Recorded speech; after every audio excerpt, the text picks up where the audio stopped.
13 August 1972.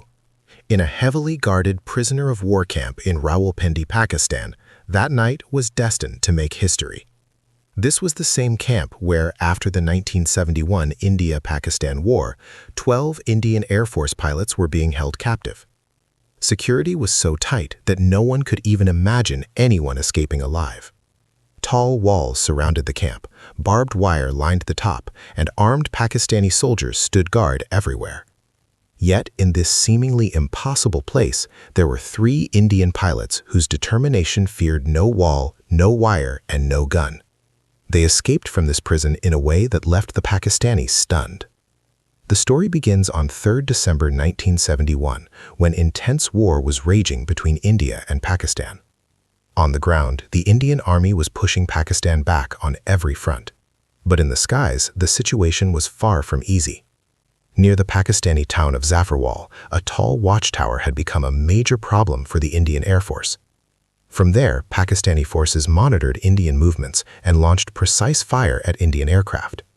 The mission to destroy that watchtower was assigned to brave Indian Air Force pilot Dilip Parulkar. Known for his courage, discipline, and determination, Parulkar understood the mission would not be easy, but he was ready to risk everything for his country. On 10 December 1971, Parulkar took off in his Sukhoi fighter jet. As he approached the watchtower, Pakistani anti-aircraft guns opened heavy fire. Bullets tore toward his aircraft, and within moments, the jet was severely damaged.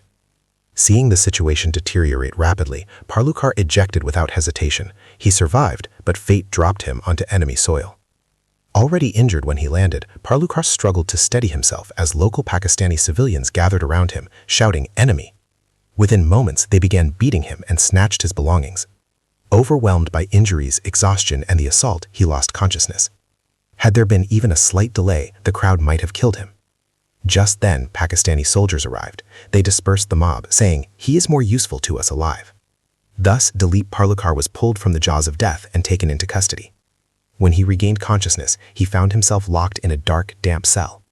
A Pakistani officer stood before him, handing him paper and pencil. "Draw the map of Adampur Air Base," he ordered. Adampur was a critical Indian Air Force base. Parulkar immediately refused. What followed was a series of brutal interrogations and torture. Under immense pressure, he eventually drew a map. The officer was pleased until he later returned in anger. Parulkar had not drawn Adampur Air Base at all, but instead the map of Mumbai Airport. Furious, the officer punished him. He was to stand in a corner of his cell all night. A guard was ordered to shoot him immediately if he sat down. Parulkar stood the entire night, his body nearly collapsing. Eventually, the guard took pity and quietly told him he could sit if no one was around. Despite continued torture over several nights, Parulkar revealed nothing further. Eventually, exhausted, the Pakistani officers transferred him to the Rawalpindi POW camp with the other Indian captives.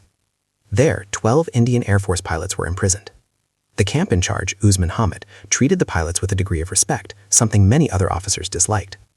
Hamid even provided them with a cassette player and an atlas, unaware that this small gesture would later shape an extraordinary escape plan. On 25 December 1971, news reached the camp. Pakistan had surrendered in Dhaka. India had won the war. 93,000 Pakistani soldiers were now prisoners in India. Hope surged through the camp. Everyone believed they would soon return home. But Dilip Parulkar felt otherwise. He knew prisoner exchanges could take a long time. "If we just sit here, it could take years," he told his comrades. At first, no one agreed. But Parulkar did not give up. The seed of freedom had already been planted in his mind. Months passed. Eventually, 2 fellow pilots, MS Grewal and Harish Singh, joined him. They studied the atlas carefully night after night. Instead of heading directly toward the heavily guarded India-Pakistan border, they planned to escape toward Afghanistan and find a way back to India from there. They needed a cell close to the outer wall. After careful observation, they managed to get transferred to cell number 4. Another Indian pilot, VS Chadi, was already there. Though he did not want to escape, he agreed to help them, a decision that would prove crucial. The wall was about 18 inches thick. Without tools, breaking through it seemed impossible.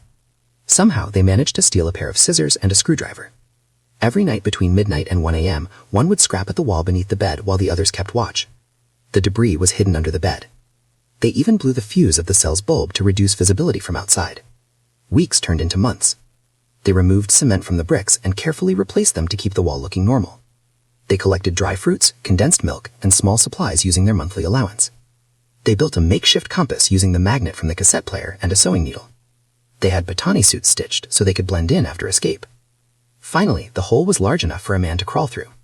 Only a thin plaster layer remained. On the stormy night of 13 August 1972, heavy rain and strong winds covered their movements. Wearing their Patani suits and carrying supplies, they embraced their comrade Chatti. Parulkar quietly broke the final plaster layer. The rain muffled the sound. One by one, they crawled through the narrow opening. A Pakistani guard was sleeping nearby. They ran toward the wall, tied clothes together to form a rope, and threw it over the barbed wire. Parulkar climbed first, then Grewal, and finally Harish Singh. They dropped down on the other side. They were out of prison. But the real struggle had just begun. They reached a bus stand and boarded a bus to Peshawar. To avoid suspicion, they claimed to be Christians. Later, near the Afghan border, they asked locals about Landikana railway station, unaware it had been closed since 1932. This raised suspicion. They were detained and brought before a local official. In a desperate move, Parulkar mentioned Usman Hamid's name, thinking it would help. Instead, it exposed them. A phone call confirmed their identities. Pakistani soldiers soon arrived and returned them to Rawalpindi. They were sentenced to 30 days of solitary confinement. Later, all Indian POWs were transferred to another prison. In December 1972, Pakistan's President Zulfikar Ali Bhutto announced the release of all Indian prisoners of war. When they crossed back into India at the Wagah border, thousands welcomed them with flags, cheers, tears, and pride. This is not just a story of escape, it is a story of courage, of a spirit that refuses to surrender, even behind bars. And perhaps even today, the walls of Rawalpindi remember the night 3 Indian pilots outwitted them and walked into history.